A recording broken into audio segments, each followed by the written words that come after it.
کی طرف لوٹ کر نہیں آئیں گے. جو فوت ہو کے اس جہان سے چلے گے وہ اللہ کی جنت میں مہمان ہیں یا عذاب والے معاملے میں ہے. دونوں صورتوں میں ان کے لیے واپس دنیا پر واپسی نہیں ہے. حتیٰ کہ شہید اس کو بھی دنیا میں واپس آنے کی اجازت نہیں ملتی. قرآن حکیم کی آیات پہ غور کیجئے. ایک شہید جو اپنے نبیوں کی مدد کے لیے دوڑتا ہوا آتا ہے اور پھر آواز لگاتا ہے انی آمنت بربکم فاسمعون، میری سنو، میں تو سچے دل سے تم سب کے رب پر ایمان لا چکا ہوں، میں مسلمان ہو چکا ہوں، میں ایمان لا چکا ہوں.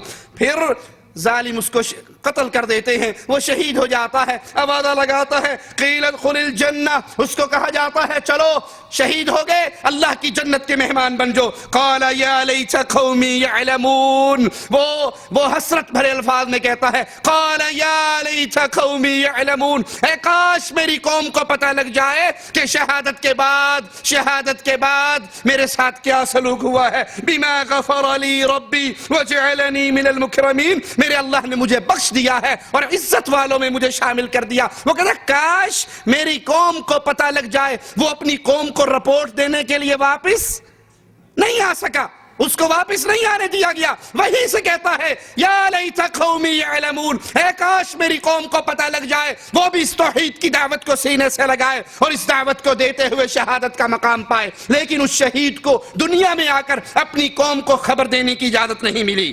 صحیح مسلم میں ہے، سائل کہتا ہے ہم نے عبداللہ ابن مسعود رضی اللہ عنہ وارضاہ سے قرآن حکیم کی ایک آیت وَلَا تَحْسَبَنَّ الَّذِينَ قُتِلُوا فِي سَبِيلِ اللَّهِ أَمْوَاتًا بَلْ أَحْيَاءٌ عِنْدَ رَبِّهِمْ يُرْزَقُونَ، جو لوگ اللہ کی راہ میں مارے جائیں انہیں مردہ نہ کہو بلکہ وہ زندہ ہیں، اپنے رب کے ہاں رزق پاتے ہیں. ہم نے اس آیت کی تفسیر، اس آیت کے بارے میں ان سے سوال کیا تو کہنے لگے کہ ہم نے اس آیت کے بارے میں رسول اللہ صلی اللہ علیہ وسلم سے پوچھا تھا تو آپ نے فرمایا شہیدوں کی روحیں سبز پرندوں کے قالب کے اندر، شکل کے اندر قندیلوں میں لٹکی رہتی ہیں جو عرش الہی سے لٹکی ہوئی جنت میں جہاں چاہتی ہیں کھاتی ہے، پیتی ہے، اڑتی ہے. ایک مرتبہ اللہ نے ان شہیدوں کی روحوں سے پوچھا مانگو کیا مانگتے ہو؟ وہ جواب میں کہنے لگے اللہ تو نے ہمیں کیا کچھ عطا کیا ہے، ہم جنت میں جہاں چاہتی ہیں گھومتی ہیں، جو چاہتی ہیں کھاتی پیتی ہیں. مالک پھر کہتا ہے مانگو کیا مانگتے ہو؟ پھر مالک نے کہا مانگو کیا مانگتے ہو؟ تین دفعہ یہ سوال ہونے کے بعد شہداء کی روحوں نے کہا اللہ ہم ایک ہی ڈیمانڈ کرتے ہیں، ہماری روحوں کو دوبارہ ہمارے جسموں میں ڈال کر دنیا پہ بھیج، ہم تیرے راستے میں جہاد کرتے ہوئے شہادت کا مزہ دوبارہ لینا چاہتے ہیں.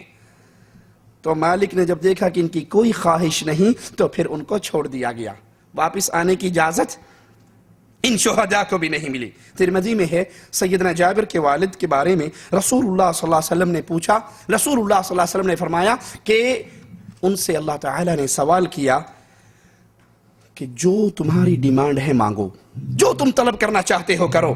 تو کہنے لگے اے اللہ میری طلب، میری ڈیمانڈ، میری خواہش یہ ہے کہ مجھے پھر زندہ کر، مجھے پھر دنیا میں بھیج، مجھے پھر زندہ کر. میں تیرے رستے میں دوسری بار قتل ہونا چاہتا ہوں، دوسری بار میں تیرے رستے میں اس دنیا سے جانا چاہتا ہوں، مجھے پھر دنیا کے اندر واپس لوٹا، میری روح کو واپس لوٹا. تو مالک نے فرمایا قد سبق منی انہم لا یرجعون، یہ تو میرا فیصلہ ہے، یہ قول سبقت لے گیا ہے کہ وہ دوبارہ دنیا میں نہیں آئیں گے. شہداء اللہ سے ڈیمانڈ کر رہے ہیں، شہداء اللہ سے سوال کر رہے ہیں ہمیں دنیا پہ بھیج، ہم دنیا پہ جا کے دوبارہ شہید ہونا چاہتے. تو مالک نے فرمایا یہ تو میرا فیصلہ ہے، جو یہاں پر آ جائے وہ واپس نہیں جایا کرتا. ابو داؤد میں ہے جب مومن بندے کو سوال و جواب کے بعد اسے جہنم کا گھر دکھایا جاتا ہے اور کہا جاتا ہے اللہ نے تجھے معاف کیا، تیرے اس گھر کو کینسل کر کے یہ تیرا جنت کا گھر ہے، تجھے یہ عطا کر دیا، اگر تو اس ایمان کے راستے پہ نہ چلتا جہنم کے گھر میں آتا، ایمان کے راستے پہ چلا، اللہ نے رحمت کی، تیرے اعمال کو قبول کیا، اب یہ تیرا جنت والا گھر ہے،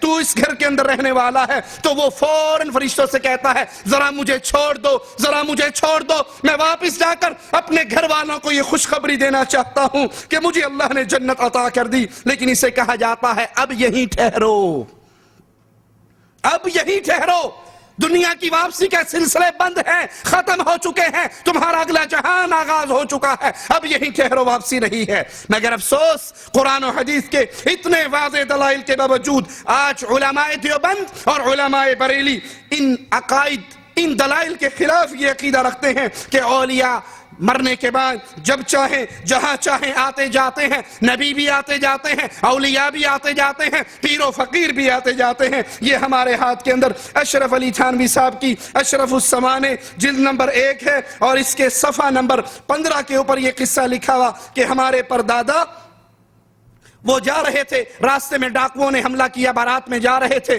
حملہ کیا، حملہ ہونے کے بعد یہ مارے گئے، قتل ہو گئے۔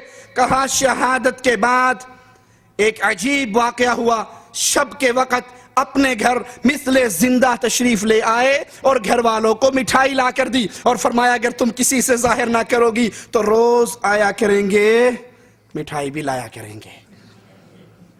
بیگم صاحبہ مان گئی، پھر کہنے لگی ان کو اندیشہ ہوا، لیکن ان کے گھر کے لوگوں کو یہ اندیشہ ہوا کہ گھر والے جب بچوں کو مٹھائی کھاتے دیکھیں گے تو معلوم نہیں کیا شبہ کریں، اس لیے ظاہر کر دیا کہ رات اشرف علی تھانوی کے پردادا صاحب آئے تھے، مٹھائی کا ڈبہ بھی لائے تھے، لیکن چونکہ راز لیک آؤٹ ہو گیا، تھانوی صاحب کہتے ہیں اس کے بعد ساڈا دادا مڑ کے نہیں آیا، پھر دوبارہ وہ تشریف نہیں لائے۔ قرآن و حدیث کے دلائل، آیات اور احادیث میں نے آپ کے سامنے رکھ دی، لیکن اس کے برخلاف جو واقعات معاشرے کے اندر، جو عقائد معاشرے کے اندر پیش کیے جا رہے ہیں، ہمارے ہاتھ میں چھوٹا سا کتابچہ مکتبہ دینیات بلال پارک باغبان پورا لاہور سے شائع ہوا، قبر کی زندگی، موت کے چند مناظر، واقعات و مشاہدات، جس کے رائٹر ہیں پروفیسر ڈاکٹر نور احمد، نشتر میڈیکل کالج ملتان، یہ ملتان ڈویژن کے تبلیغی جماعت کے امیر ہیں۔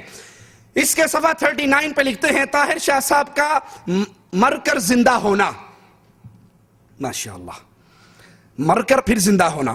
شاہ صاحب چند سال پہلے بیمار ہوئے، ہسپتال میں آئے، ان کی حالت بگڑ گئی تو ان کے والدین کی روحیں کمرے میں آئی، کہنے لگی اگلے جہان کا وقت ہے، ہم انتظار کر رہے ہیں، چلو۔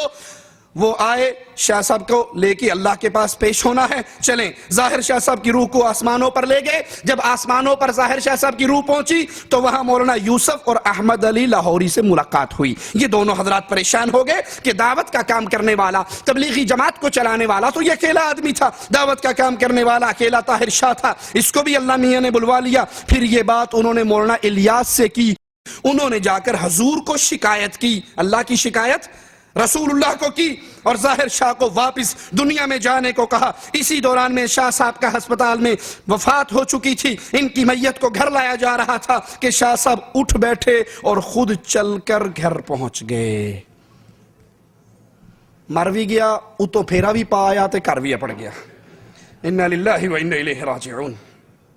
یہ ہمارے ہاتھ میں بہجت القلوب مولانا زکریا صاحب کے لیے رسول اللہ صلی اللہ علیہ وسلم کی طرف سے 40 بشارتیں اس کے اندر موجود ہیں۔ اس کا صفحہ نمبر 54 ہے، 54 پہ یہی عقیدہ بیان ہوا۔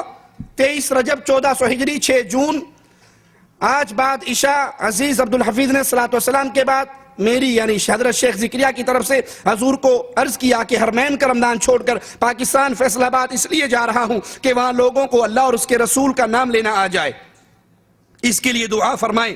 حضور نے فرمایا اس سے بڑھ کر کون سا کام ہو سکتا ہے؟ پھر فرمایا حرمین کا ثواب تو انشاءاللہ کہیں نہیں گیا، وہ تو پکا کنفرم ہے۔ پھر بہت دیر تک دعا فرماتے رہے، اس کے بعد بہت وقار سے فرمایا کہ ہمیں تو فیصل آباد کا خود بھی بڑا اہتمام ہے، انشاءاللہ تعالی میں بھی اپنے عصا کے ساتھ وہاں موجود رہوں گا۔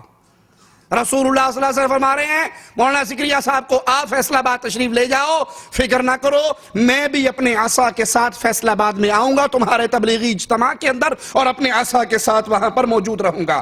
ارواح ثلاثہ صفحہ 233 پر دارالعلوم دیوبند میں استادوں کے درمیان جھگڑا ہوا، صفحہ 233 ارواح ثلاثہ، رائٹر ہیں مولانا اشرف علی تھانوی صاحب۔ دو استادوں میں جھگڑا ہوا اور یہ جھگڑا بڑھتے بڑھتے صدر مدرس صاحب بھی اس کے اندر شامل ہو گئے۔ مولانا محمود الحسن کو اصل جھگڑے میں شریک نہ تھے، لیکن انہیں اس قسم کے امور سے دلچسپی تھی، مگر صورتحال ایسی پیش آئی کہ مولانا بھی بجائے غیر جانبدار رہنے کے ایک جانب جھک گئے۔ یہ واقعہ طول پکڑ گیا۔ ایک دن صبح سویرے مولانا رفیع الدین نے محمود الحسن کو اپنے حجرے میں جو دارالعلوم دیوبند میں ہے بلایا۔